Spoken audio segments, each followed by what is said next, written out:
All right, you guys, let's talk about actually doing some hypothesis testing for the mean. All right, so in this lecture series, what we're going to do is we're going to find p-values. All right, and we're going to use these p-values to test the mean as well as to perform what's called a z-test. And then we're also going to find critical values and rejection regions. All right, and then we're going to use these rejection regions for, again, a z-test. These are two methods of doing a hypothesis test, so p-values and critical values. When you do the MyStatLab homework, you're going to do both of these, but on the exam, you can choose the method of your choice, all right? I will not demand that you do a specific way, so just know that when it comes time for the exam, you can use the p-value approach or the critical value approach. Okay, so using p-values to make a decision. To use a p-value to make a conclusion in a hypothesis test, we want to compare the probability value with our level of significance, alpha. If the p-value is less than or equal to alpha, then we will reject the null hypothesis.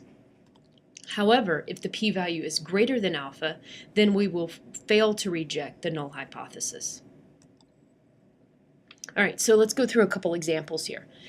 The p-value for a hypothesis test is p equals 0.0237. All right, this is the same thing as 2.37%, so keep that in mind. What is your decision if the level of significance is alpha equals 0.05? Well, because 0.0237 is less than alpha, it's less than 0.05, we will reject the null hypothesis. Okay, so in other words, 2.37% is less than 5%, so we reject. However, if alpha is 0.01, now our p-value, 0.0237, is greater than 0.01, so we're going to fail to reject. All right, said another way, 2.37% is greater than 1%, so we fail to reject. All right, after determining the hypothesis test standardized test statistic and the test statistic's corresponding area, do one of the following to find the p-value. All right, for a left-tailed test, our p-value is going to be equal to the area in the left tail. All right. For a right-tailed test, the p-value is going to be equal to the area in the right tail. And for a two-tailed test, the p-value is equal to 2 times the area in the tail of the test statistic. Okay, so we're going to go through a couple examples doing this. Find the p-value for a left-tailed hypothesis test with a test statistic of z equals negative 2.23. Decide whether to reject the null hypothesis if the level of significance is alpha equals 0.01. Okay. So what do we have going on here? We have a left-tailed test. All right, here is our test statistic, all right, on our z-axis, negative 2.23. All right, this darker shaded blue area right here, all right, that's our p-value. All right, we want to figure out what that p-value is. Okay, well, I'm going to use Excel and I'm going to type equals. So in Excel, I type this right here in one cell, equals norm S dist of negative 2.23. When I press enter, I get 0.0129. 0.0129 is greater than alpha. It is greater than 0.01, so we fail to reject. Okay, find the p-value for a two-tailed hypothesis test with a test statistic of z equals 2.14. Decide whether to reject the null hypothesis if the level of significance is alpha equals 0.05. For a two-tailed test, all right, our p-value is going to be 2 times the area in the tail of the test statistic. Okay, so I draw my little bell curve. I put my test statistic of 2.14. I kind of label it here on my z-axis. Okay, so my first objective is to calculate the area in this tail, the right tail, and then I need to multiply it by 2 since this is a two-tailed test. So I have a right tail and a left tail. So how am I going to do that? Okay, in Excel, I am going to type equals 2 times 1 minus norm dist of 2.14. My 1 minus norm dist of 2.14 gives me the area in this right tail. I multiply it by 2 in order to account for the fact that this is a two-tailed test. When I do this in Excel, I get 0.0324. Since 0.0324 is less than alpha, or less than 0.05, we reject the null hypothesis. All right, let's talk about how to do a z-test for a mean. All right, z-test can be used when the population is normal and the standard deviation is known, or for any population when the sample size n is at least 30. All right, so this is a lot like our confidence intervals. All right, so we either have a normal population with a known standard deviation, or we have any population with a sample with greater than or equal to 30. The test statistic is the sample mean x bar. All right, the standardized test statistic z, all right, we're going to calculate the z-score just like we've been doing, okay? So we have x bar minus mu all divided by, all right, this denominator of the standard error. What is the standard error? That is the standard deviation divided by the square root of our sample size. When n is greater than or equal to 30, so when our sample is greater than or equal to 30, the sample standard deviation, S, can be substituted for sigma. All right, you guys did this on exam 2. Okay, so, all right, let's talk about words and symbols. What are we going to do first? The first thing we're going to do is state the claim mathematically and verbally. In other words, we're going to write our null and alternative hypotheses. All right, then we're going to find the p-value. All right, for a left-tailed test, all right, we're going to have p equals norm s dist. We're going to have our z-test statistic. All right, how are we going to calculate the z-test statistic? Again, that's when we do x bar minus mu all divided by sigma divided by the square root of n, all right, and then, of course, comma true. Okay, for a right-tailed test, we're going to have 1 minus norm s dist, all right? Remember, our p-value is the area in the tail around our test statistic. For a two-tailed test, all right, we have two options. All right, it depends which test statistic we have, okay? So let's talk about this first one right here, all right? This would be a situation where, isn't that an amazing bell-shaped curve? All right, we have a two-tailed test, but we're working with this test statistic over on the left-hand side, the negative one, okay?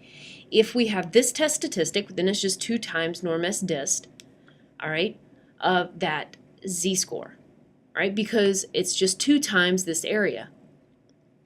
However, if we're given the right z-score, so the right-tailed z-score, then we have to get this area, which is going to be 1 minus norm s dist, and then multiply it by 2 to account for both of our tails.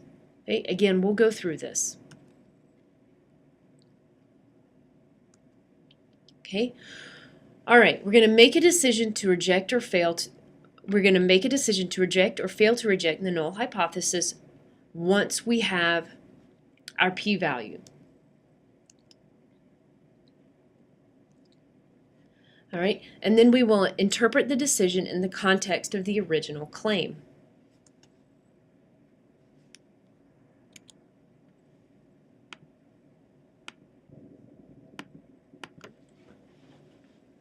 Okay, here's an example. In auto racing, a pit crew claims that its mean pit stop time for 4 new tires and fuel is less than 13 seconds.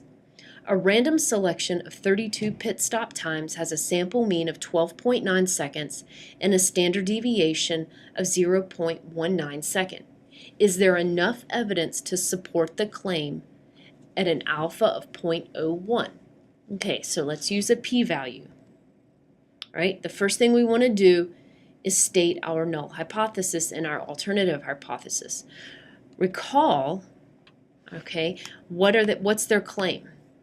They claim, all right, their pit stop time is less than 13 seconds. Less than 13 seconds is our alternative hypothesis. So our null hypothesis is mu greater than or equal to 13 seconds. Our alpha is 0.01. We need to calculate our test statistic. Okay, so this is where we can get our standardized test statistic, or Z. So we have our X bar of 12.9 for the crew, minus 13, all divided by the standard deviation, okay, divided by the square root of the sample size of 32. When we calculate this, we get negative 2.98. Okay, we're going to use 2.98 to get the p-value. Okay, we have a left-tailed test. How do I know it's left-tailed? Because my alternative hypothesis is pointing to the left, right? It's less than. All right, so how do I get the area to the left of negative 2.98? I simply type in equals norm S dist of negative 2.98 in Excel, and I get the area to the left, which is 0.0014. Okay, 0.0014 is less than 0.01. And if you are having trouble like comparing decimals, convert them to percents, guys, okay? As a percent, we are comparing 0.14, that's a 0.14,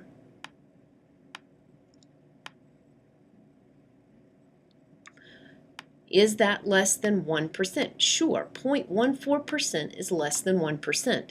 Okay, so we reject the null hypothesis. Okay, at the 1% significance level, we have sufficient evidence to support the claim that the mean pit stop time is less than 13 seconds.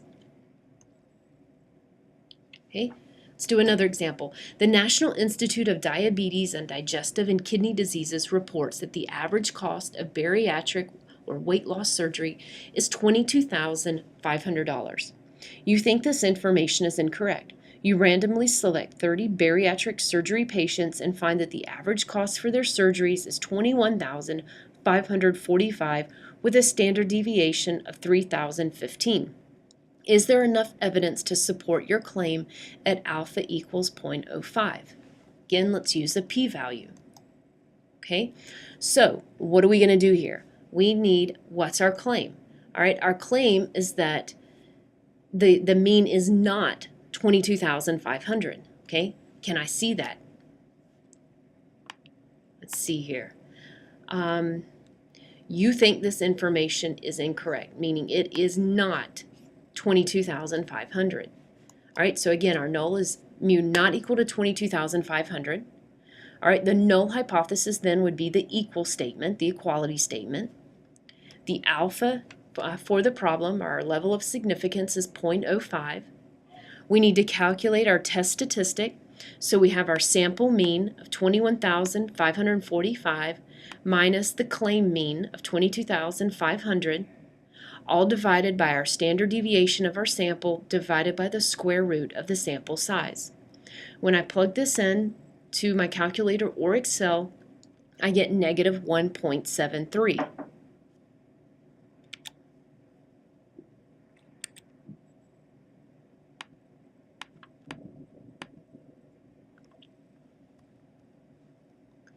Okay, so we've calculated our test statistic of negative 1.73. We now want to get our p-value, and I've just realized I've got a typo up here, so this should say negative 1.73. I don't know how I got 8.3. All right, so this is a two-tailed test, right? All right, why do I know it's two-tailed? Because it's not equal to. All right, so it's a two-tailed test. So I'm going to have 2 times the area to the left of negative 1.73. The area to the left of negative 1.73 is norm S dist of negative 1.73. I multiply it by 2 because it's two-tailed. Okay, and when I do this in Excel, I get 0.0836.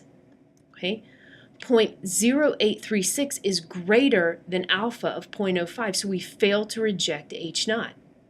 Right? In other words, at the 5% level of significance, there is not sufficient evidence to support the claim that the mean cost of bariatric surgery is different from $22,500. Okay, so now let's talk a little bit about rejection regions and critical values. All right, what's a rejection region?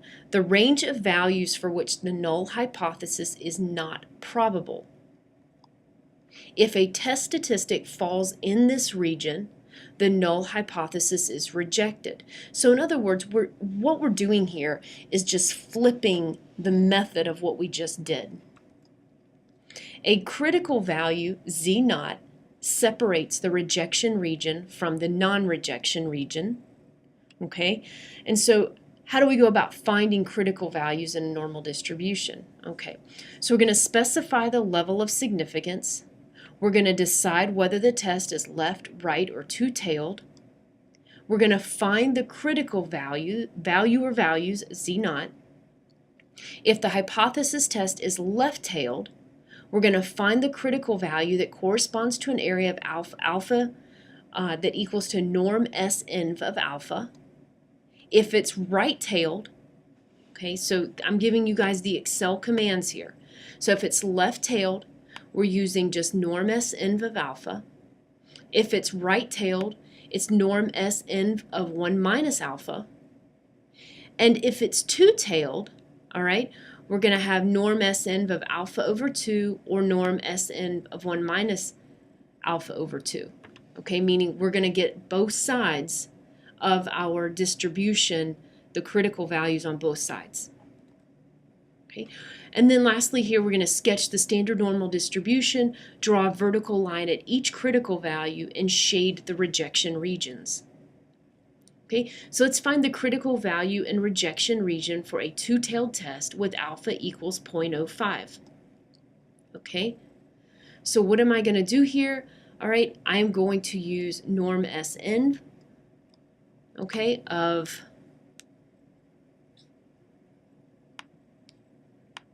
okay, so how am I getting,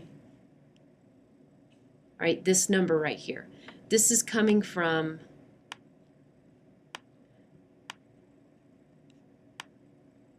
norm SN of alpha divided by 2.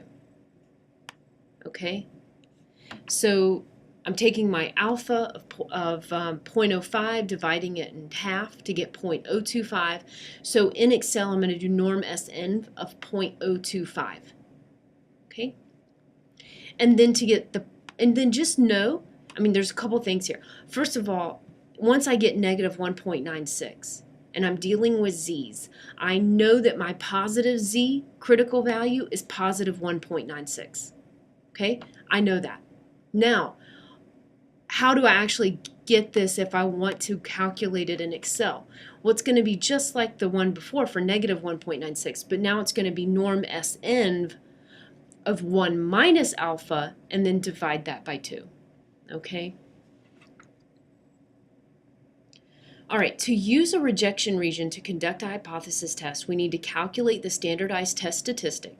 If the standardized test statistic is in the rejection region, then we reject H naught. If it is not in the rejection region, then we fail to reject H naught.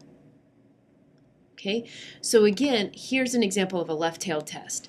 This Z naught, all right, is coming to me by way of alpha. It defines my rejection region and my fail to reject region. On a right-tailed test, similarly, this Z naught is determined by my alpha. I have my rejection region and I have my fail to reject region. And then for the two-tailed test, I now have two Z naughts. I have negative Z naught and Z naught. I have the negative version and the positive version of my critical values. Okay, they are defining my two rejection regions, and the space between them is my fail to reject region. Okay, so what's the recipe? Again, we're going to state the claim mathematically and verbally. We're going to identify the null and alternative hypotheses. We're going to specify the level of significance, alpha. We're going to determine the critical values using norm SNV in Excel. We're going to determine the rejection regions. We're going to find the standardized test statistic. This is using our z-score formula, same one we've been using, x bar minus mu, all divided by the standard deviation divided by the square root of the sample size. We're going to make a decision to reject or fail to reject the null hypothesis. So if z, all right, the one we just calculated, so if this z is in our rejection region, we reject the null hypothesis. Otherwise, we fail to reject. All right, and then lastly, we'll interpret the decision in the context of the original claim. Okay, so let's go through an example where it'll hopefully start to click a little bit. Employees at a construction and mining company claim that the mean salary of the company's mechanical engineers is less than that of the one of its competitors, which is $68,000. A random sample of 30 of the company's mechanical engineers has a mean salary of $66,900 with a standard deviation of 5,500. At alpha equals 0.05, test the employee's claim. What's their claim, guys? They claim the salary is less than the competitor. So right away we know our alternative hypothesis. The claim is mu is less than 68,000. The opposite of that is our null hypothesis, so the mean is greater than or equal to 68,000. All right, according to the problem, alpha is 0.05. Now we need to figure out what is our rejection region based on that alpha. Okay, it's a left-tailed test. Okay, again, because of this inequality pointing to the left, it is a left-tailed test. All right, so in Excel, I'm doing norm SNV of 0.05. All right, when I do that, I get my Z naught down here of negative 1.645. Okay, that defines for me my rejection region. Now I need to calculate my test statistic. All right, so I calculate my test statistic using the sample mean, the claimed population mean, my standard deviation, and the square root of the sample size. When I do this, I get negative 1.10. Okay, now negative 1.10 is right around here. All right, is it in my rejection region? Well, heck no, it's not in my rejection region. Okay, so we fail to reject the null hypothesis. How do we interpret the claim? At the 5% level of significance, there is not sufficient evidence to support the employee's claim that the mean salary is less than $68,000. Okay, let's do another one. The U.S. Department of Agriculture claims that the mean cost of raising a child from birth to age 2 by husband-wife families in the U.S. is $13,120. A random sample of 500 children, age 2, has a mean cost of $12,925 with a standard deviation of 1,745. At alpha equals 0.10, is there enough evidence to reject the claim? Okay, well, what is the claim? The claim is the equal statement that the mean is $13,120. The alternative hypothesis would then be that the mean is not equal to $13,120. All right, our level of significance in the problem is 0.10. All right, let's define our rejection region. Okay, this is a two-tailed test. All right, so what am I going to type in Excel? In Excel, I'm going to type norm SNV of 1/2 of alpha. All right, so 1/2 of 0.10 gives me 0.05. If I type norm SN of 0.05 in Excel, I'm getting negative 1.645. Positive 1.645 is then on the mirror side. It's the beauty of the symmetry of the standardized normal distribution. Okay, so I have my rejection regions, anything smaller than negative 1.645, and my other rejection region is anything bigger than positive 1.645. All right, let's calculate our test statistic. All right, I use my sample mean, the claimed mean, the standard deviation, and the square root of the sample size, and I get negative 2.50. Well, negative 2.50 is well within this left-tailed rejection region, okay? And so we definitely reject H naught, or the null hypothesis. At the 10% level of significance, we have enough evidence to reject the claim that the mean cost of raising a child from birth to age 2 by husband-wife families in the U.S. is $13,120.